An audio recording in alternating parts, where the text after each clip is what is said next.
আসসালামু আলাইকুম, স্বাগতম ইনসাইড টিভি সংবাদে। আমি মোহাম্মদ কিবরিয়া আজকের সব আন্তর্জাতিক খবর নিয়ে হাজির হয়েছি। শুরুতেই জানিয়ে দিব সংবাদ শিরোনাম, তারপর বিস্তারিত। মাদুরোকে অপহরণের পর তেহরান ওয়াশিংটন উত্তেজনা, বাড়ছে যুদ্ধের শঙ্কা। ট্রাম্পের গাজা কমিটির বিরোধিতা করে বৈঠকে বসলেন ইসরায়েল। ইইউয়ের সঙ্গে সম্পর্ক পুনর্গঠনে লড়াইয়ের প্রস্তুতি যুক্তরাজ্যের লেবার সরকারের। যুক্তরাষ্ট্রের বিরুদ্ধে ইউরোপে নজিরবিহীন পাল্টা ব্যবস্থার দাবি। বিশৃঙ্খলা ছড়াতে দাঙ্গাকে উস্কে দিচ্ছে যুক্তরাষ্ট্র ইসরায়েল। আসসালামু আলাইকুম, স্বাগতম জানাচ্ছি ইনসাইড টিভি সংবাদে। আমি মোহাম্মদ কিবরিয়া। এতক্ষণ শুনছিলেন সংবাদ শিরোনাম, এবার বিস্তারিত। এই বিষয়ে আপনার মতামত কমেন্টে জানান এবং যুদ্ধের সব আপডেট আগে পেতে চ্যানেলটি সাবস্ক্রাইব করে যাবেন। ভেনিজুয়েলার প্রেসিডেন্ট নিকোলাস মাদুরোকে কেন্দ্র করে আন্তর্জাতিক রাজনীতিতে যে নতুন করে অস্থিরতা তৈরি হয়েছে তা এখন পুরো বিশ্বের মাথাব্যথার কারণ হয়ে দাঁড়িয়েছে এবং বিশেষ করে তেহরান ও ওয়াশিংটনের মধ্যকার উত্তেজনা এখন এক চরম পর্যায়ে পৌঁছেছে, যা বিশ্ববাসীকে নতুন কোনো যুদ্ধের আশঙ্কায় শঙ্কিত করে তুলছে। সাম্প্রতিক সময়ে মাদুরোকে নিয়ে ঘটে যাওয়া বিভিন্ন নাটকীয় ঘটনাপ্রবাহ বিশ্লেষণ করলে দেখা যায় যে এটি কেবল একটি দেশের অভ্যন্তরীণ বিষয় নয়, বরং এটি একটি গভীর ভূ রাজনৈতিক খেলার অংশ হয়ে দাঁড়িয়েছে, যেখানে একদিকে রয়েছে মার্কিন যুক্তরাষ্ট্র এবং অন্যদিকে ইরান ও রাশিয়ার মতো শক্তিশালী রাষ্ট্রগুলো, যারা মাদুরো সরকারকে সমর্থন দিয়ে আসছে। আপনারা যারা এই মুহূর্তে ভিডিওটি দেখছেন তারা অবশ্যই মনে করবেন যে এমন একটি পরিস্থিতিতে যদি সত্যিই বড় কোনো সংঘাত শুরু হয়, তবে তার প্রভাব বিশ্ব অর্থনীতি এবং জ্বালানি বাজারের উপর কতটা ভয়াবহ হতে পারে। তাই ভিডিওটিতে একটি লাইক দিয়ে আপনার মূল্যবান মতামত কমেন্টে জানাতে ভুলবেন না। যুক্তরাষ্ট্র দীর্ঘদিন ধরেই মাদুরো প্রশাসনের ওপর নানা ধরনের নিষেধাজ্ঞা দিয়ে আসছিল, কিন্তু বর্তমান পরিস্থিতি বলছে যে এই কূটনৈতিক লড়াই এখন সরাসরি সামরিক উত্তেজনার দিকে মোড় নিতে শুরু করেছে এবং তেহরান স্পষ্ট জানিয়ে দিয়েছে যে তারা তাদের মিত্র দেশের উপর কোনো ধরনের হস্তক্ষেপ বরদাস্ত করবে না। বিশেষজ্ঞরা মনে করছেন এই উত্তেজনার ফলে মধ্যপ্রাচ্য এবং লাতিন আমেরিকার রাজনীতিতে এক নতুন মেরুকরণ তৈরি হতে পারে, যা দীর্ঘমেয়াদে বৈশ্বিক স্থিতিশীলতাকে ঝুঁকির মুখে ফেলবে। এদিকে আন্তর্জাতিক বিভিন্ন সংবাদ মাধ্যম থেকে জানা যাচ্ছে যে ওয়াশিংটন তাদের নৌবাহিনীকে সতর্ক অবস্থানে রেখেছে এবং ইরানের পক্ষ থেকেও একই ধরনের রণপ্রস্তুতি লক্ষ্য করা যাচ্ছে, যা সাধারণ মানুষের মনে এক ধরনের আতঙ্ক সৃষ্টি করেছে। আমরা যদি ইতিহাসের দিকে তাকাই তবে দেখব যে এই ধরনের স্নায়ুযুদ্ধ অনেক সময়ই বড় কোনো ধ্বংসযজ্ঞের দিকে নিয়ে যায়, আর তাই এখন সবার চোখ আসলে কূটনৈতিক টেবিলের দিকে, যে শেষ পর্যন্ত আলোচনার মাধ্যমে এই সমস্যার সমাধান হয় কিনা, নাকি বিশ্ব নতুন কোনো সংঘাতের সাক্ষী হয়, তা নিয়ে রয়েছে চরম অনিশ্চয়তা। আপনারা যারা নিয়মিত আমাদের চ্যানেলে নিউজ দেখে থাকেন তারা জানেন যে আমরা সবসময় সঠিক ও বস্তুনিষ্ঠ তথ্য সবার আগে পৌঁছে দেওয়ার চেষ্টা করি, তাই আমাদের চ্যানেলটি সাবস্ক্রাইব করে বেল আইকনটি বাজিয়ে রাখুন যাতে পরবর্তী আপডেটগুলো আপনি মিস না করেন। আসলে এই পুরো বিষয়টি এখন যে পর্যায়ে রয়েছে তাতে বোঝা যাচ্ছে যে আন্তর্জাতিক শক্তিগুলো তাদের নিজ নিজ স্বার্থ রক্ষায় কতটা মরিয়া হয়ে উঠতে পারে, এবং মাদুরো ইস্যুটি এখন কেবল একটি দেশের শাসন ক্ষমতার বিষয় নয়, বরং এটি হয়ে দাঁড়িয়েছে পরাশক্তিদের শ্রেষ্ঠত্ব প্রমাণের এক ময়দান, যা আধুনিক বিশ্বের জন্য মোটেও শুভ লক্ষণ নয়। পরবর্তী খবরে আমরা নজর দেব ইসরায়েল এবং ট্রাম্প প্রশাসনের মধ্যকার সম্পর্কের নতুন এক মোড় নিয়ে, কারণ শোনা যাচ্ছে যে ট্রাম্পের গাজা কমিটির বিরোধিতা করে ইসরায়েল একটি বিশেষ বৈঠকে বসেছে, যা রাজনৈতিক বিশ্লেষকদের অবাক করে দিয়েছে। আমরা জানি যে ডোনাল্ড ট্রাম্প যখন ক্ষমতায় ছিলেন তখন ইসরায়েলের সাথে তার সম্পর্ক অত্যন্ত ঘনিষ্ঠ ছিল এবং তার নেওয়া অনেক সিদ্ধান্ত ইসরায়েলের পক্ষে গিয়েছিল। কিন্তু বর্তমান সময়ে গাজা ইস্যুতে ট্রাম্পের প্রস্তাবিত কোনো কমিটি বা পরিকল্পনা নিয়ে ইসরায়েলের অভ্যন্তরীণ রাজনীতিতে অসন্তোষ দেখা দিয়েছে, যা অত্যন্ত তাৎপর্যপূর্ণ। এই বৈঠকে ইসরায়েলি নীতি নির্ধারকরা আলোচনা করছেন যে কিভাবে ট্রাম্পের প্রস্তাবিত সেই কমিটির প্রভাব থেকে নিজেদের সিদ্ধান্তকে রক্ষা করা যায়, কারণ গাজা নিয়ে তাদের যে নিজস্ব রণকৌশল রয়েছে তার সাথে ট্রাম্পের পরিকল্পনার হয়তো কিছুটা সংঘাত তৈরি হয়েছে। এই ধরনের খবর আমাদের মনে করিয়ে দেয় যে আন্তর্জাতিক সম্পর্কে কোনো বন্ধু বা শত্রু চিরস্থায়ী নয়, বরং পরিস্থিতি এবং স্বার্থের ওপর ভিত্তি করে সম্পর্কের সমীকরণ যে কোনো সময় বদলে যেতে পারে। তাই ভিডিওটি আপনার বন্ধুদের সাথে শেয়ার করুন যাতে তারাও এই জটিল রাজনৈতিক পরিস্থিতি সম্পর্কে অবগত হতে পারে। ইসরায়েলের এই অবস্থানের ফলে রিপাবলিকান শিবিরের মধ্যে কী ধরনের প্রতিক্রিয়া হয় সেটি এখন দেখার বিষয়, কারণ সামনেই মার্কিন নির্বাচন এবং এমন সময়ে ইসরায়েলের এই দূরত্ব বজায় রাখা ট্রাম্পের প্রচারণায় নেতিবাচক প্রভাব ফেলতে পারে বলে অনেকে মনে করছেন। গাজা ইস্যুটি এমনিতেই একটি অত্যন্ত সংবেদনশীল এবং জটিল বিষয়, যেখানে প্রতিনিয়ত মানবিক পরিস্থিতির অবনতি ঘটছে, এবং এর মধ্যে রাজনৈতিক দলগুলোর এই ধরনের কামড়াকামড়ি পরিস্থিতিকে আরও ঘোলাটে করে তুলছে। ইসরায়েলি গোয়েন্দা সংস্থা এবং উচ্চপদস্থ কর্মকর্তাদের উপস্থিতিতে হওয়া এই বৈঠকটি থেকে এটি পরিষ্কার যে তারা তাদের জাতীয় নিরাপত্তার প্রশ্নে কোনো বিদেশি হস্তক্ষেপ বা পরামর্শের ওপর সম্পূর্ণ নির্ভরশীল হতে চাচ্ছে না, এমনকি সেটি যদি তাদের পরম মিত্রের কাছ থেকেও আসে। এই পরিস্থিতির গভীরতা বুঝতে হলে আমাদের দেখতে হবে যে কিভাবে আঞ্চলিক শক্তিগুলো এবং ইউরোপীয় ইউনিয়ন এই ঘটনাকে মূল্যায়ন করে, কারণ ট্রাম্পের সাথে ইসরায়েলের যে কোনো ধরনের মতবিরোধ মধ্যপ্রাচ্যের শান্তি আলোচনায় নতুন কোনো মাত্রা যোগ করতে পারে। আপনারা এই বিষয়ে কি ভাবছেন তা আমাদের কমেন্ট বক্সে জানাতে পারেন, কারণ আপনাদের মতামত আমাদের উৎসাহিত করে আরও তথ্যবহুল ভিডিও তৈরি করতে। এবং আপনারা যারা এখনও আমাদের চ্যানেলের সাথে যুক্ত হননি তারা দ্রুত সাবস্ক্রাইব করে নিন, কারণ আমরা প্রতিক্ষণ চেষ্টা করি সংবাদের পেছনের সংবাদ আপনাদের সামনে তুলে ধরতে। সব মিলিয়ে ইসরায়েলের এই রহস্যময় বৈঠকটি বিশ্ব রাজনীতির মঞ্চে এক নতুন সমীকরণের ইঙ্গিত দিচ্ছে, যা আগামী দিনগুলোতে আরও স্পষ্ট হবে এবং আমাদের সতর্ক থাকতে হবে এর সম্ভাব্য পরিণতি নিয়ে।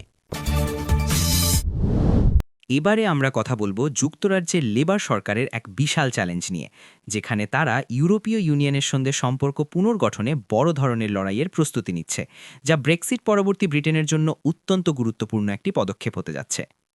কিয়ার স্টারমারের নেতৃত্বে বর্তমান লেবার সরকার মনে করছে যে ব্রেক্সিটের পর ইউর সাথে যে দূরত্ব তৈরি হয়েছে তা ব্রিটেনের অর্থনৈতিক প্রবৃদ্ধির পথে বড় বাধা হয়ে দাঁড়িয়েছে, এবং এই সম্পর্ককে আবার আগের মতো মজবুত না করতে পারলে বাণিজ্য ও বিনিয়োগের ক্ষেত্রে যুক্তরাজ্য পিছিয়ে পড়বে। তবে এই পথটি মোটেও সহজ নয়, কারণ ইউর অনেক শর্ত রয়েছে যা মানতে হলে যুক্তরাজ্যকে তাদের অভ্যন্তরীণ অনেক নীতিতে পরিবর্তন আনতে হবে, আর ঠিক এই জায়গাতেই লেবার সরকারকে একটি কঠিন লড়াই করতে হচ্ছে। আপনারা যারা আমাদের ভিডিও নিয়মিত দেখেন তারা জানেন যে আমরা বৈশ্বিক অর্থনীতির এই পরিবর্তনগুলো নিয়ে সব সময় বিস্তারিত আলোচনা করি, তাই এই গুরুত্বপূর্ণ নিউজটি মনোযোগ দিয়ে শুনতে থাকুন এবং ভিডিওতে একটি লাইক দিয়ে আমাদের সাথে থাকুন। লেবার সরকারের পরিকল্পনা হচ্ছে একক বাজারের সাথে আরও ঘনিষ্ঠ হওয়া এবং সীমান্ত সমস্যাগুলো কমিয়ে আনা, যাতে ব্রিটিশ ব্যবসায়ীরা আবার সহজেই ইউরোপের বাজারে তাদের পণ্য রপ্তানি করতে পারে। কিন্তু কট্টর ব্রেক্সিটপন্থীরা এই সিদ্ধান্তের তীব্র বিরোধিতা করছে, যা সরকারের জন্য এক রাজনৈতিক অগ্নিপরীক্ষা। ইউরোপের দেশগুলো যুক্তরাজ্যের এই নতুন উদ্যোগকে ইতিবাচকভাবে দেখলেও তারা তাদের শর্ত থেকে এক চুলও সরতে নারাজ, যা এই পুনর্গঠন প্রক্রিয়াকে আরও জটিল করে তুলছে এবং আলোচনার টেবিলকে উত্তপ্ত রাখছে। বিশেষজ্ঞরা মনে করছেন যে যদি লেবার সরকার এই সম্পর্ক উন্নয়নে সফল হয় তবে ব্রিটেনের পাউন্ডের মান বৃদ্ধি পাবে এবং সাধারণ মানুষের জীবনযাত্রার ব্যয় কিছুটা কমতে পারে, কিন্তু এর জন্য তাদের অনেক কিছু ত্যাগ করতে হতে পারে। পাশাপাশি এই কূটনৈতিক লড়াইয়ের মাধ্যমে যুক্তরাজ্য চেষ্টা করছে ইউরোপের মূল ভূখণ্ডের রাজনীতিতে আবার নিজেদের প্রভাব ফিরে পেতে, যা গত কয়েক বছরে অনেকটা ফিকে হয়ে গিয়েছিল। এই পুরো প্রক্রিয়ায় তরুণ প্রজন্মের ব্রিটিশদের একটি বড় ভূমিকা রয়েছে, কারণ তারা ইউর সাথে সম্পর্কের উন্নয়নের পক্ষে এবং সরকারও সেই জনমতের দিকে তাকিয়ে তাদের রণকৌশল সাজাচ্ছে। আপনারা যারা যুক্তরাজ্য বা ইউরোপে বসবাস করছেন তারা এই পরিস্থিতির প্রভাব নিশ্চয়ই সরাসরি অনুভব করছেন, তাই আপনাদের অভিজ্ঞতা আমাদের সাথে শেয়ার করতে পারেন নিচের কমেন্ট বক্সে।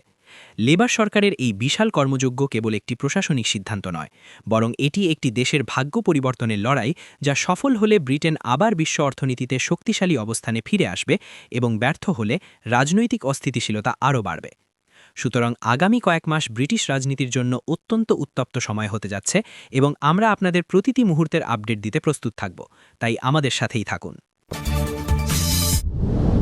এরই মাঝে যুক্তরাষ্ট্রের বিরুদ্ধে ইউরোপের দেশগুলোর নজিরবিহীন পাল্টা ব্যবস্থার দাবি এখন আলোচনার কেন্দ্রবিন্দুতে পরিণত হয়েছে, যা আটলান্টিকের দুই পারের দীর্ঘদিনের বন্ধুত্বে বড় ধরনের ফাটল ধরা সংকেত দিচ্ছে বলে মনে করা হচ্ছে।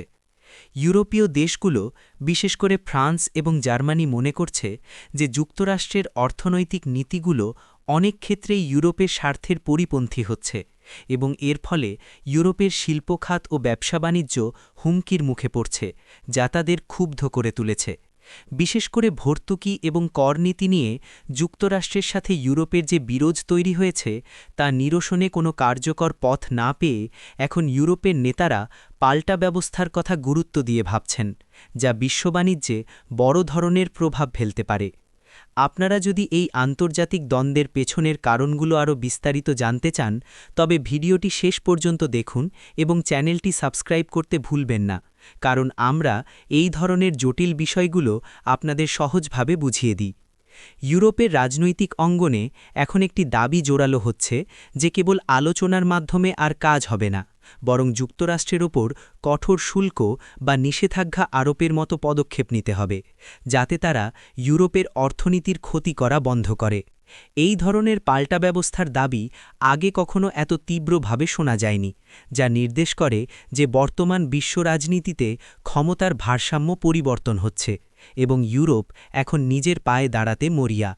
যুক্তরাষ্ট্রের পক্ষ থেকে অবশ্য বলা হচ্ছে যে তারা কেবল তাদের নিজেদের স্বার্থ দেখছে, কিন্তু ইউরোপের যুক্তি হল একটি জোটবদ্ধ বিশ্বে একে অপরকে ক্ষতিগ্রস্ত করে কেউ বেশি দিন টিকে থাকতে পারে না।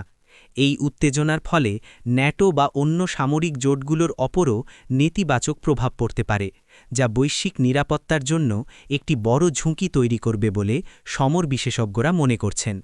সাধারণ মানুষ যারা এই দুই অঞ্চলের বাণিজ্যের ওপর নির্ভরশীল, তারা এখন চরম অনিশ্চয়তার মধ্যে দিন কাটাচ্ছে, কারণ বাণিজ্য যুদ্ধ শুরু হলে পণ্যের দাম হু হু করে বেড়ে যাবে, যা বর্তমান মুদ্রাস্ফীতির বাজারে মরার ওপর খাড়ার ঘা হয়ে দাঁড়াবে।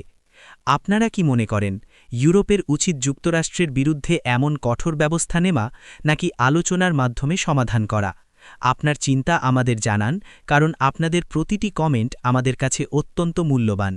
এই নজিরবিহীন পাল্টা ব্যবস্থার দাবি সফল হলে তা হতে পারে বিশ্ব ইতিহাসের এক নতুন অধ্যায়, যেখানে ইউরোপীয় ইউনিয়ন একটি একক পরাশক্তি হিসেবে নিজেদের অবস্থান জানান দেবে এবং যুক্তরাষ্ট্রের একাধিপত্যকে চ্যালেঞ্জ করবে। তবে শেষ পর্যন্ত এই লড়াই কতদূর গড়ায় এবং কূটনীতিবিদরা একে সামাল দিতে পারেন কিনা, সেটি এখন দেখার মূল বিষয়, যা আমরা নিয়মিত পর্যবেক্ষণ করছি।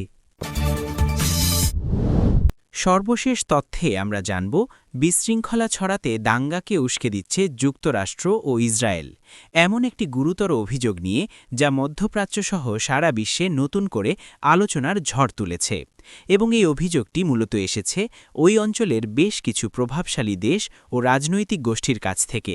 অভিযোগকারীদের দাবি হল, যুক্তরাষ্ট্র এবং ইসরায়েল কৌশলগতভাবে বিভিন্ন দেশে অস্থিতিশীলতা তৈরি করার জন্য স্থানীয় দাঙ্গাকে মদত দিচ্ছে, যাতে তারা তাদের নিজস্ব ভূ-রাজনৈতিক উদ্দেশ্য হাসিল করতে পারে এবং ওই অঞ্চলের শক্তিগুলোকে দুর্বল করে রাখতে পারে। এই ধরনের উস্কানি সামাজিক অস্থিরতা এবং জানমালের ব্যাপক ক্ষতি করছে, যা সাধারণ মানুষের জীবনকে বিষিয়ে তুলছে এবং দীর্ঘস্থায়ী শত্রুতা তৈরি করছে বলে অভিযোগ উঠেছে।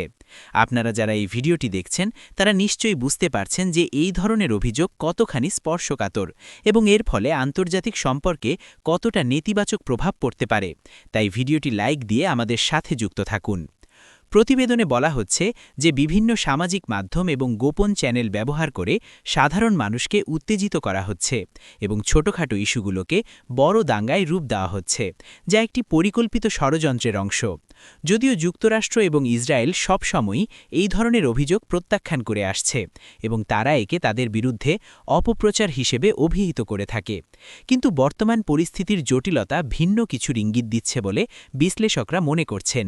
এই দাঙ্গা বা বিশৃঙ্খলা কেবল একটি নির্দিষ্ট দেশের মধ্যেই সীমাবদ্ধ থাকছে না, বরং এর প্রভাব পার্শ্ববর্তী দেশগুলোতেও ছড়িয়ে পড়ছে, যা পুরো অঞ্চলের শান্তি শৃঙ্খলা নষ্ট করছে এবং শরণার্থী সমস্যার মতো মানবিক সংকট তৈরি করছে। যারা এই অভিযোগ করছেন তারা মনে করেন যে বৈদেশিক হস্তক্ষেপ বন্ধ না হলে এই অঞ্চলে কখনোই স্থায়ী শান্তি আসবে না এবং সাধারণ মানুষের উন্নয়ন সম্ভব হবে না।